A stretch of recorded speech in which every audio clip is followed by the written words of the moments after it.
Hello everyone, कैसे हैं आप सब। आई होप मेरे सभी फ्रेंड्स बहुत अच्छे होंगे। स्वागत है आपका मेरे नए वीडियो में। सुबह के 10 सवा 10 बज रहे हैं और तब तक पूरे घर के मेरे काम हो गए हैं। पूजा पाठ हो गई है, घर का A to Z काम हो गया है।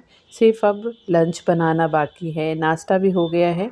नाश्ता वास्ता करने के बाद जो बर्तने हुए थे वो भी मैंने धो के रख दिया है, वो ड्राई हो रहा है। मैंने सोचा अभी टाइम है, मतलब पूरे काम हो जाने के बाद मैं 10 बजे तक फ्री हो जाती हूँ और लंच बनाना मैं 12 साढ़े 12 बजे स्टार्ट करती हूँ। तो उसके बीच में मेरे पास 1.5-2 घंटे रहते हैं, तो उस टाइम को भी मैं यूटिलाइज़ करने की कोशिश करती हूँ। तो यहाँ पे आज मैंने सोचा है कि मेरे फ्रिज को साफ़ करूँगी, क्योंकि सब्जियाँ जिस दिन लाती हूँ तो उस दिन मैं फ्रिज भी हफ्ते में 1 दिन साफ़ करती हूँ। तो कल हम गए थे शाम को बाहर, तो वहाँ पे स्टार बाज़ार था, तो मैंने वहीं से सब्जियाँ ले रखी थी और आते-आते रात को बहुत लेट हो गया था। तो मैंने सोचा था सुबह फ्रिज को अच्छे से साफ़ करके और फिर उसमें सब्जियाँ रखूँगी। ये सब चीज़ें भी मेरे माइंड में 1 दिन पहले से ही मैं प्लान कर लेती हूँ कि नेक्स्ट डे मुझे क्या-क्या करना है, तो उसी हिसाब से फिर मेरे काम चलते हैं। मुझे सोचना नहीं पड़ता कि अब आज के दिन क्या करूँ, क्या नहीं करूँ। अगर हम ये सब करंट डे में सोचने बैठेंगे तो सिर्फ सोचने में ही हमारा टाइम निकल जाएगा, काम कुछ भी नहीं होता है। तो पहले से ही सोच के हम जब रख लेते हैं तो हमारा काम उसी तरह से चलता है और हमारे टाइम का सही जगह पे यूज़ होता है। तो यहाँ पे सभी चीज़ों को पहले निकाल ले रही हूँ फ्रिज में जो भी है, और सबसे पहले यहाँ प्लेटफॉर्म को क्लीन कर दूँगी। क्लीन मतलब क्लियर कर दूँगी, जो थोड़े से बर्तन धो के रखा है नाश्ता वाला तो उसे रख दूँगी। उसके बाद आराम से फिर मुझे किचन मिलेगा ये सब काम करने के लिए।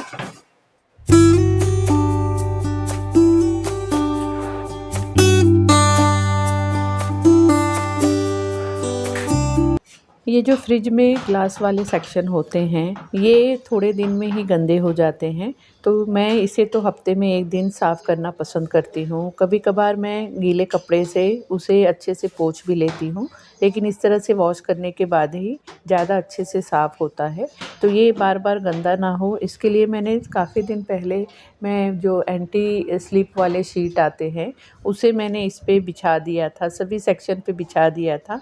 तो उसकी वजह से क्या चीज़ मतलब ये ट्रे तो गंदे नहीं होते थे, जो भी गंदगी होती थी वो उस शीट पे आ जाती थी, लेकिन उसकी वजह से नीचे का पोर्शन बिल्कुल विजिबल नहीं रहता था। नीचे के सेक्शन में क्या रखा है वो समझ में ही नहीं आता था और उसकी वजह से काफ़ी सारी चीज़ें मेरी ऐसे ही फ्रिज में पड़ी रह जाती थी। फिर मैंने उसे वहाँ से निकाल दिया फ्रिज में से और उसे फिर दूसरी जगह पे यूज़ कर लिया है। तो आप लोग इसके लिए कुछ दूसरी चीज़ यूज़ करते हैं अगर, तो प्लीज़ कमेंट करके ज़रूर बताना। मुझे तो फिर ये इसी तरह से हफ्ते में 1 दिन मैं अच्छे से चीज़ों को साफ़ कर लेती हूँ, लेकिन अगर कुछ वैसा अल्टरनेट चीज़ रहे तो फिर मुझे इसे ना निकाल के साफ़ करना पड़े, उसी को लेके मैं साफ़ कर सकती हूँ। लेकिन वो शीट लगाने की वजह से वो मुझे थोड़ा-सा ऑकवर्ड सा हो गया था, इसलिए मैंने उसे निकाल दिया था। अब ये सब चीज़ें पहले मैं साफ़ कर लेती हूँ, जब तक ये साफ़ करके रख के मतलब सूखते रहते हैं, तब तक फिर मैं अंदर के फ्रिज को अच्छे से क्लीन कर लेती हूँ। अगर पहले फ्रिज को क्लीन करूँ और इसे बाद में वॉश करूँ तो मतलब टाइम ज़्यादा लग जाता है। तो मैं इसी तरह से काम करती हूँ कि पहले इन्हें सबको वॉश करके रख दूँगी और ये सूखते रहेंगे, तब तक दूसरे वाले काम भी होते रहेंगे।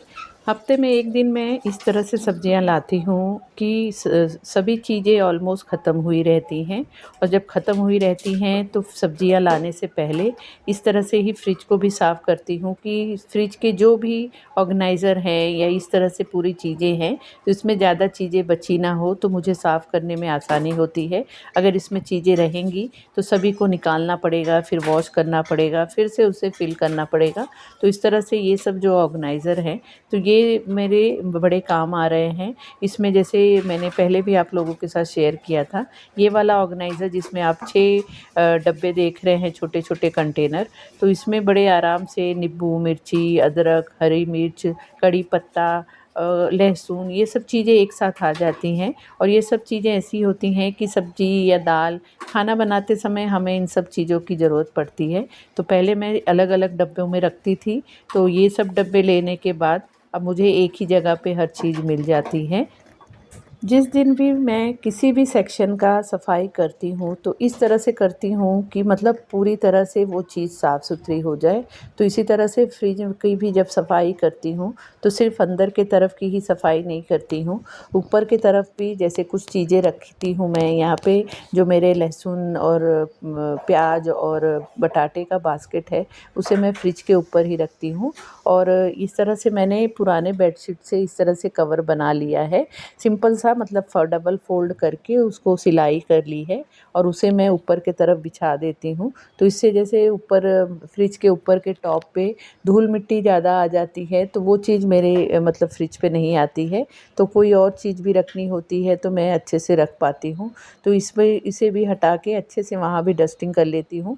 वैसे यहाँ पे ज़्यादा कुछ धूल मिट्टी रहती नहीं है क्योंकि ये मैं जो कवर बिछा के रखती हूँ, फिर भी एक हाथ चीज़ों पे मार देती हूँ। इस तरह से हम हमारे रोज़ के जो भी रूटीन होता है उसके अलावा अगर आधा 1 घंटा अलग से निकाल के अपने घर के किसी भी एक सेक्शन का हम क्लीनिंग कर लेते हैं तो हमारा घर हमेशा साफ़ सुथरा और प्रेजेंटेबल बना रहता है। यहाँ पे आप देख सकते हैं कि मेरे फ्रिज के अंदर बहुत ज़्यादा कुछ भी गंदगी नहीं है, क्योंकि मैं हफ्ते में 1 दिन इस तरह से ही फ्रिज की सफाई करती रहती हूँ। और इस तरह से फ्रिज की सफाई जब होती रहती है तो हमारे फ्रिज में जैसे बहुत सारे फ्रिज में स्मेल आने लगती है। स्मेल इसीलिए आती है क्योंकि उसमें हम मतलब टाइम टू टाइम उस फ्रिज की सफाई नहीं करते हैं या उसमें बहुत ही पुरानी चीज़ें पड़ी रह जाती हैं। तो ये सब भी चीज़ें जैसे सफाई करते समय हमारा ध्यान हर चीज़ पे जाता है। तो कुछ कोई चीज़ ऐसी है जो फ्रिज में रखना ज़रूरी नहीं है, उसे वहाँ से हटा देना है, तो वो सब चीज़ें भी हमारे ध्यान में आ जाती हैं। और यहाँ फ्रिज को साफ़ करने के लिए, फ्रिज को ही नहीं ऑलमोस्ट किचन के हर चीज़ों को साफ़ करने के लिए इस तरह से मैं स्प्रे बॉटल में सिंपल पानी और लिक्विड, जो डिश वॉश लिक्विड आता है वो, और थोड़ा सा विनेगर डाल के ये वाला सॉल्यूशन बना लेती हूँ। तो इससे ही अच्छे से मैं हर जगह स्प्रे कर देती हूँ तो अच्छे से सब चीज़ साफ़ हो जाती है। क्योंकि इसमें लिक्विड जेल है, जो डिश वॉश लिक्विड जेल है, और साथ ही विनेगर है। तो विनेगर जैसे कोई ऑयली चीज़ है या कोई खटास वाली चीज़ है तो उसके लिए अच्छे से वो क्लीनिंग कर लेता है। तो ये मेरा फ्रिज आप बिलीव नहीं करेंगे 10 साल पुराना है, लेकिन 10 साल में आप देख सकते हैं मेरे फ्रिज की कंडीशन एज़ इट इज़ है। फ्रिज मेरा कहीं से भी डैमेज नहीं हुआ है, सिर्फ़ जो वेजिटेबल बास्केट होता है उसका ही पता नहीं, वो जो लॉक रहता है वो, एक बार मैं सब्जियां बहुत ज़्यादा हो गई थी, उसे उठाने गई तो वो थोड़ा सा खुल गया था, तो उसे मैंने सेलो टेप से, स्टिकर से चिपका रखा है। लेकिन बाकी मेरा फ्रिज एज़ इट इज़ ही है।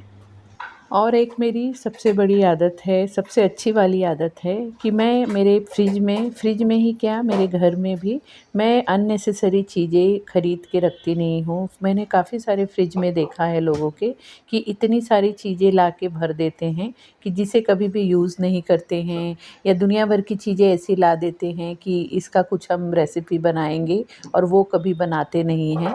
तो अननेसेसरी इससे हमारे फ्रिज में चीज़ों का पसारा ही होता है और साथ ही पैसे वेस्ट होते हैं। तो मेरा तो ये चीज़ पे बहुत ज़्यादा कंट्रोल है कि मैं जब भी मंथली ग्रॉसरी शॉपिंग करने जाती हूँ तो उतनी ही चीज़ें लेती हूँ, उतनी चीज़ों को ही देखती हूँ जो मुझे लेना है, जिस चीज़ की मुझे ज़रूरत है, और मैंने लिस्ट में उसे ऐड कर रखा है। अननेसेसरी मैं कोई भी चीज़ नहीं उठाती हूँ। औरतों पे ये भी चीज़ देखा है कि उनके अंदर कंट्रोल नहीं रहता है कि वो मतलब ना चाह के भी चीज़ें ले लेती हैं जो उन्हें देख के अट्रैक्ट करती है या पसंद आती है, लेकिन मेरी वो वाली आदत नहीं है। तो इससे मतलब मेरे घर में चीज़ों का पसारा भी नहीं होता है और साथ ही मेरे पैसे भी वेस्ट नहीं होते हैं। तो ये चीज़ से मुझे बहुत ज़्यादा मतलब मन को सेटिस्फेक्शन मिलता है। फ्रिज को साफ़ करने तक पूरा ये जो भी मैंने वॉश करके रखा था ये अच्छे से ड्राई हो गया है। पंखा ऑन कर दिया था किचन का तो बहुत जल्दी ड्राई हो जा रहा है। तो इसे अब मैं लगा दूंगी फ्रिज में। और साथ ही अब यहाँ पे जो मैंने सब्जियाँ लाई थी अब इसे सब खोल के इसे अच्छे से वॉश कर लूँगी। तो स्टार बाज़ार में सब्जियाँ, फ्रूट ये सब चीज़ें बहुत अच्छी मिलती हैं और बहुत अच्छे रेट में मिल जाता है। तो कभी भी मैं उस तरफ जाती हूँ तो स्टार बाज़ार में जाके एक नज़र ज़रूर मारती हूँ कि सब्जियाँ अगर बाहर के रेट से थोड़ी ठीक मिल रही है तो मैं वहीं से ले लेती हूँ। तो उसी तरह से इस बार भी जब गई तो मुझे रेट में फ़र्क लगा तो मैंने ले लिया है। बहुत ज़्यादा सब्जियाँ नहीं ली हैं, थोड़ी बहुत ही ली हैं क्योंकि हमें हफ्ते भर के लिए थोड़ा बाहर भी जाना है वैकेशन पे। तो इसलिए सब्जियाँ ज़्यादा फ्रिज में नहीं भरूँगी। आलू प्याज ये सब चीज़ें ऐसी हैं कि पड़ी भी रहेंगी तो हफ्ते 10 दिन में कुछ भी ख़राब नहीं होता है। यहाँ पे इस तरह से मैं आलू प्याज रखने के लिए इस तरह के बास्केट का यूज़ करती हूँ। ये मतलब इसमें 2 अढ़ाई 3 किलो तक बहुत आराम से आलू प्याज आ जाता है। और नीचे की तरफ इस तरह से पेपर बिछा देती हूँ। तो इस तरह से भी जो ये वाले आप पेपर बैग देख रहे हैं तो ये भी यूज़ हो जाते हैं। जब मेरे पास पेपर्स न्यूज़पेपर नहीं होते हैं तो मैं उसका ही यूज़ कर लेती हूँ। और यहाँ पे नीचे बिछाने की वजह से जैसे प्याज में से छिलके निकलते हैं तो छिलके उसी में रहते हैं तो वो बाहर की तरफ फिर गंदगी नहीं करते हैं। और यहाँ पे मैं जो आप मेरा बास्केट के बाजू में देख रहे हैं वो मैं जगन्नाथपुरी अभी गई थी थोड़े दिन पहले।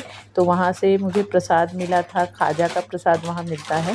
तो वो ख़त्म हो जाने के बाद वो इतना देखने में अच्छा लग रहा है, इको फ्रेंडली है, मतलब सूखे हुए पत्तों से वो बास्केट बनाया गया है। तो उसमें मैं लहसुन रखने के लिए मैंने सोचा अब इसको यूज़ करूँगी। तो वो वही सब चीज़ें ली हूँ। और यहाँ पे आपको दिखा दूँ कि ये मैंने अदरक लिया था। अदरक सिर्फ ये कुछ 300 या 400 ग्राम है। ये 12 या 13 रुपए में मिला है। तो ये सब चीज़ें पता नहीं अभी शायद अदरक का रेट भी थोड़ा सस्ता हुआ है, लेकिन वहाँ पे ये मुझे 13 रुपए में मिल गया है। और नींबू ये 4 का पैक देख रहे हैं ये 30 रुपए में मिला है। आजकल नींबू थोड़े महंगे भी हो गए हैं। और इस तरह से ये पेपर बैग में स्टार बाज़ार वाले चीज़ें पैक करके देते हैं तो ये भी ज़्यादा अच्छा ही होता है। इस तरह के बैग मतलब काम में आ जाते हैं। मैं इसे फेंकती नहीं हूँ, इसको रीयूज़ कर लेती हूँ अलग अलग जगह पे। जैसे डस्टबिन वस्टबिन में नीचे की तरफ जब गीले कुछ कचरा रहता है तो नीचे डस्टबिन ख़राब होने का चांस हो जाता है। तो मैं इसी पेपर बैग को उसमें लगा देती हूँ। इसी तरह से और कभी जैसे पपीता लाया और वो पके नहीं हैं तो इसी में लपेट के रख देती हूँ, तब भी बहुत अच्छे से पपैया पक जाते हैं। तो इस तरह से मैं पेपर बैग को भी संभाल के रखती हूँ तो अच्छे से वो यूज़ हो जाते हैं। अब यहाँ पे सब्जियों को अच्छे से सभी को वॉश करके रखूँगी और जब तक ये मतलब ड्राई हो जाएंगे उसके बाद ही रखूँगी, लेकिन वॉश कर दूँगी। अब सभी चीज़ों को इस वाले प्लेटफॉर्म पे शिफ्ट कर दूँगी। सभी चीज़ें अच्छे से 1-2 घंटे में आराम से सूखेंगे। उसके बाद शाम तक उसे लगाऊंगी क्योंकि अब लंच का भी टाइम हो रहा है तो लंच भी बनाना ज़रूरी है। और यहाँ पे देखिए इसी तरह से मैं जो मतलब पेपर बैग मिले हैं मुझे, तो इस तरह से जो भी हरी सब्जियाँ आती हैं या धनिया वनिया मैं कंटेनर में रखती हूँ तो उसके नीचे ही इस तरह से इसका यूज़ कर लेती हूँ। तो धनिया हुआ, हरी सब्जियाँ कुछ भी हुई तो इस तरह से हम पेपर ये क्या बोलते हैं टिश्यू पेपर लगाते हैं तो उससे अच्छा ये वाले पेपर रीयूज़ भी हो जाएंगे और टिश्यू पेपर हमारा थोड़ा सा बच भी जाएगा। तो मैं इसी तरह से इन सब पेपरों का रीयूज़ कर लेती हूँ।